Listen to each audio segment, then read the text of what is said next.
oracle, a burdensome message, a pronouncement from God concerning Nineveh, the capital city of Assyria. The book of the vision Nahum of Elkosh, which he saw in spirit and prophesied. The Lord is a jealous and avenging God, protecting and demanding what is rightfully and uniquely his. The Lord avenges, and he is full of wrath. The Lord takes vengeance on his adversaries, and he reserves wrath for his enemies. The Lord is slow to anger and great in power, and he will by no means leave the guilty unpunished. The Lord has his way in the whirlwind and in the storm, and the clouds are the dust beneath his feet. He rebukes the sea and dries it up, and he dries up all the rivers, illustrating his judgment. Bashan on the east and Mount Carmel on the west wither, and in the north the blossoms of Lebanon fade. The mountains quake before him, and the hills melt away. Indeed, the earth is shaken by his presence, yes, the world and all that dwell in it. Who can stand before his indignation, his great wrath? And who can stand up and endure the fierceness of his anger? His wrath is poured out like fire, and the rocks are destroyed by him. The Lord is good, a strength and stronghold in the day of trouble. He knows, he recognizes, cares for, and understands fully those who take refuge and trust in him. But with an overwhelming flood of judgment through invading armies, he will make a complete destruction of its site and will pursue his enemies into darkness. Whatever plot you Assyrians devise against the Lord, he will make a complete end of it. Affliction of God's people by the hand of Assyria will not occur twice. Like tangled thorn branches gathered for fuel, and like those drowned in drunkenness, the people of Nineveh are consumed through fire. Like stubble completely withered and dry in the day of the Lord's wrath. From you, O Nineveh, one has gone forth who plotted evil against the Lord, a malevolent counselor, the king of Assyria. This is what the Lord says. Though they are in full strength and many in number, even so they will be cut off and pass away. Though I have afflicted you and caused you grief, O Jerusalem, I will afflict you no longer. Now I will break his yoke of taxation off of you, and I will tear off your shackles. The Lord has given a command concerning you, O king of Nineveh. Your name will no longer be perpetuated. I will cut off the carved idols and cast images from the temple of your gods. I will prepare your grave, for you are vile and unworthy. Behold, on the mountains the feet of him who brings good news, telling of Assyria's destruction, who announces peace and prosperity. Celebrate your feast, O Judah, perform your vows, for the wicked one, the king of Assyria, will never again pass through you. He is completely cut off. The one who scatters has come up against you, Nineveh. Man the fortress and ramparts, watch the road, strengthen your back, prepare for battle, summon all your strength. For the Lord will restore the splendor and majesty of Jacob, like the splendor of ancient and united Israel. Even though destroyers have destroyed them and ruined their vine branches, the shields of his soldiers of Media and Babylon are colored red. The warriors are dressed in scarlet. The chariots blaze with fire, flashing steel. When he is prepared for march and the cypress spears are brandished for battle, the chariots race madly in the streets. They rush wildly in the broad plazas. Their appearance is like torches. They rush in various directions like forked lightning. He remembers and summons his nobles. They stumble in their march, terrified because of the attack. They hurry to the city wall, and the mantelet is prepared and firmly set up. The gates of the river surrounding Nineveh are opened, and the palace of sun-dried brick is dissolved by the torrents.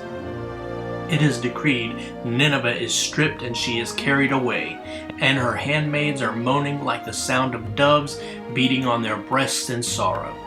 Though Nineveh was like a pool of water throughout her days, now her inhabitants are fleeing. Stop, stop, a few cry, but no one turns back.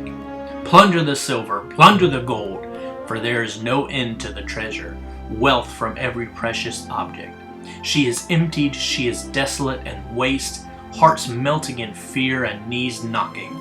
Anguish is in the whole body, and the faces of all grow pale. Where is the den of the lions, Assyria, and the feeding place of the young lions, where the lion, lioness, and lions come proud, with nothing to fear?